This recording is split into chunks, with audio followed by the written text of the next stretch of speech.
Вот ты чувствуешь разницу между тем, чем вам помочь в отношениях с пациентом, и чем я могу быть вам полезной? Ты про какой из этих путей больше сейчас? Второй путь. Я уже как врач ультразвуковой диагностики, я должна быть полезна для пациента.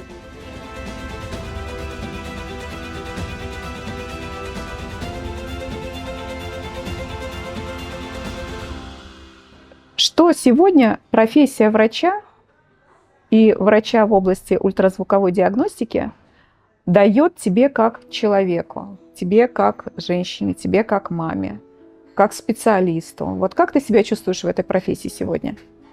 Я понимаю, что это моя профессия.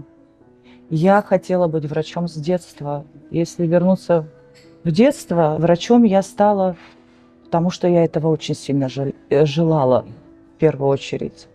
А сейчас я работаю в госпитале ветеранов войн-3 в отделении ультразвуковой диагностики. До этого я работала в отделении неотложной неврологии, куда поступали сложнейшие пациенты с острыми ишемическими болезнями, инсульты. Помогать людям, работать в диагностике, потому что от моего заключения зависела дальнейшая тактика лечащего врача. И вот эта вот значимость того, что ты нужна и что ты работаешь в команде, она очень восполняет энергией. Прогноз, предвидение на основании того, что делаешь ты. Насколько это значимая, важная вещь в оценке состояния здоровья человека? Да, у меня есть аппарат ультразвуковой диагностики. Я работаю, но перед тем, как я провожу исследование, я обязательно спрашиваю пациента, а что вас беспокоит? А где у вас болит? А с чего это все началось у вас?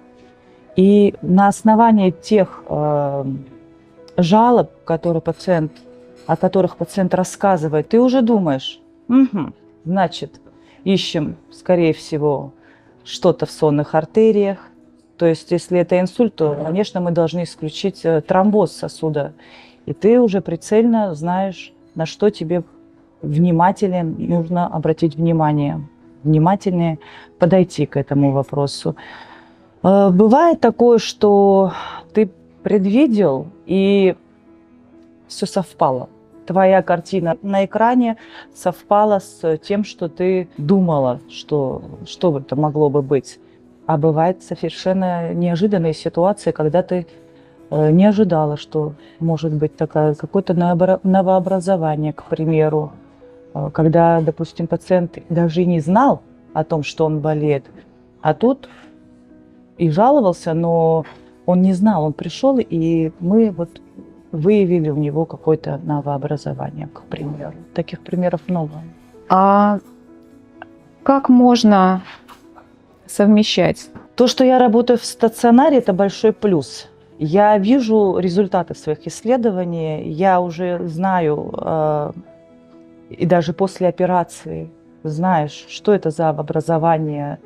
И это контроль, это самоконтроль, и это очень важно. Мои пациенты никуда от меня не деваются, я их не теряю. А как ты расслабляешься, как ты отдыхаешь?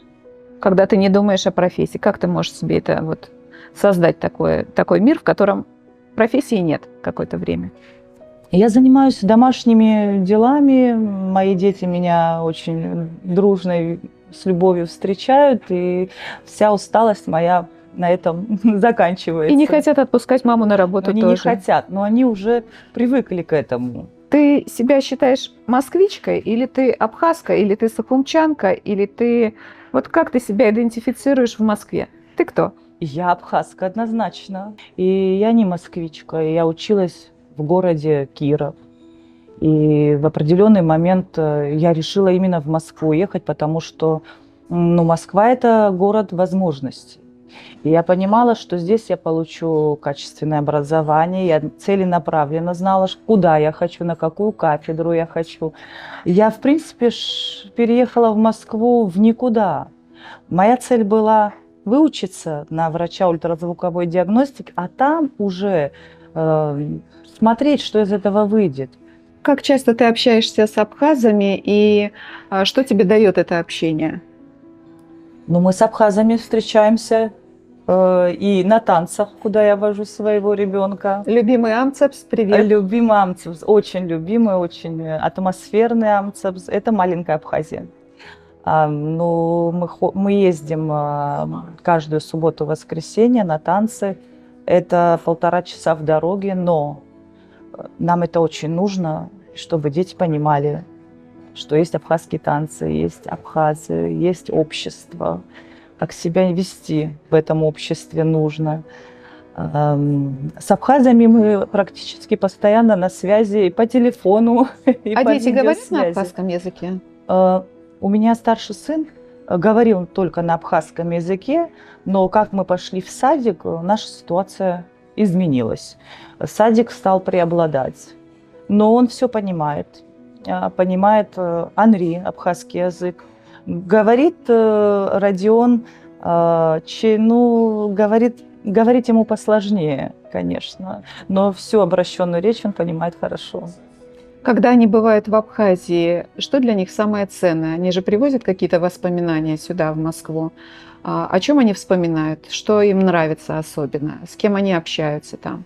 Ну, как и все маленькие дети, им, конечно, очень нравится наша кавказская кухня. У Родиона и у Анри много братьев и сестер, двоюродных, троюродных. Мы стараемся со всеми общаться. Это веселье. Инициатива – это про то, что ты готова брать на себя ответственность за то, что ты сделала какой-то шаг вперед, да? И понимаешь, что этот шаг, он может закончиться успехом, а может быть и неудачей, да? Но отвечаешь за этот шаг ты, да? А в твоей жизни часто ли ты можешь разделить вот эту инициативу и, как следствие, ответственность с кем-то еще? Кто эти люди, с кем ты можешь разделить ответственность? Это все-таки про сражение? Добиваться нужно. А если ты чего-то добиваешься, конечно, это некоторые, скорее всего, сражения. Это не про комфорт и не про спокойствие. Или Нет, это не про комфорт и спокойствие. Если ты действительно чего-то хочешь, нужно за это бороться. А есть еще такие цели, где ты предполагаешь, что без сражения не обойтись. Или меняются инструменты достижения целей, и ты уже как-то по-другому выстраиваешь этот трек. Там, не знаю, профессиональный, хозяйственный, материальное какое-то благополучие. Я бы больше отнесла бы к этому треку своих детей. За детей. Я готова сражаться. Да, до последней капли крови. Я не знаю, что нужно, но я за них готова. Я, наверное, за себя столько не готова сражаться. За родных я готова сражаться. А встречаешь ли ты таких людей? Может быть, у тебя есть пример женщин, кто вообще повлиял на твое становление как личности, твоего жизненного пути, твоих ценностей, и ты видела, что тебе это близко, понятно, дорого, такие ориентиры? Да, конечно. И Это кто моя они? мама. Скажи о ней. Это моя мама. Это женщина. Она в моей жизни самая главная женщина на свете. И я даже не побоюсь этого слова, это великая женщина. Потому что все, что у нас есть сейчас, пример женственности, мужественности, пример достойного поведения, все это привила нам наша мама. Мама была очень строгая, требовательная. Были ли такие ситуации, когда тебе нужно было быть совершенно в другом образе? Быть неспокойной, быть не сдержанной, быть в гневе. И как оно заканчивалось? Период, наверное, когда ты совсем молодой. Так. Ты была такой? Да, я была такой, я очень была такой, я постоянно настаивала на своем. Вообще бывает такое, что и какая-то ярость находит, но она у меня не длится очень долго. Ярость, она очень- от чего? От бессилия или от чего-то другого? От бессилия, может быть, от несправедливости. Когда что-то я вижу, что это несправедливо, так не должно быть. Это просто ужасное ощущение. А какие есть знания, сферы, отрасли, в которых, может быть, ты еще никак не была задействована, да? Но предполагаешь, что через некоторое время ты там окажешься, что тебе это нравится, что тебе интересно чем-то еще заняться? Мне очень интересна реконструктивная ангиология, именно с точки зрения ультразвука. И это надо работать именно в сосудистом отделении, где операции на сосудах проводятся, чтобы это понимать, на потоке. И я бы хотела бы эту сферу освоить и работать, уже заузиться настолько, чтобы работать именно в хирургии сосудистой. Это в твоей профессиональной Да. жизни. А как ты представляешь свою жизнь через 10 лет, через 20 лет? Где ты, какая ты? Семья – это однозначно на первом месте у меня. Но я планирую оставаться в медицине. Еще я не выгорела. Я чувствую, что во мне есть много сил. Я пока думаю, у меня пока дети маленькие, я не настолько свободна, но я займусь этим вопросом реконструктивной хирургии по сосудам, и я думаю, что я все это освою. А муж, он поддерживает или останавливает тебя больше в твоих желаниях? Нет, всегда поддерживает. Можно предложить какой-то полезный совет женщинам, абхазкам в Москве или в Абхазии от Жанны Чемагло? Совет: никогда не падать духом, не бояться препятствий. Именно в них скрывается смысл жизни. Это еще Владимир Владимирович Маяковский цитировал, но я вот часто использую это в своей практике. Не унывать, всегда думать все-таки о хорошем. Твой любимый цвет? Белый. О чем он тебе напоминает, говорит? Почему белый? Это про нежность? Чистота, или... нежность, чистота, нежность. Вот я в белом халате. Да, да. Это вот мой цвет. Про чистый. чистоту, про нежность, про основу жизни, возможно, да? Все начинается с белого листа. Белого листа. И вот я, в свою очередь, тоже хочу пожелать тебе, чтобы любой проект, который ты задумаешь, жизненный, профессиональный, семейный, чтобы он начинался не с белого листа, но продолжался всеми яркими красками, цветами жизни. Спасибо большое. Благодарю Спасибо. тебя за эту встречу.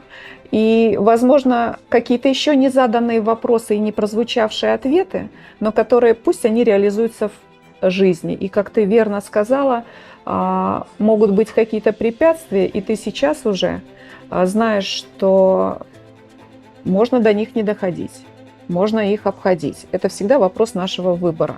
Да? Да. Вот я желаю тебе всегда этого самого прекрасного выбора, как и куда идти дальше.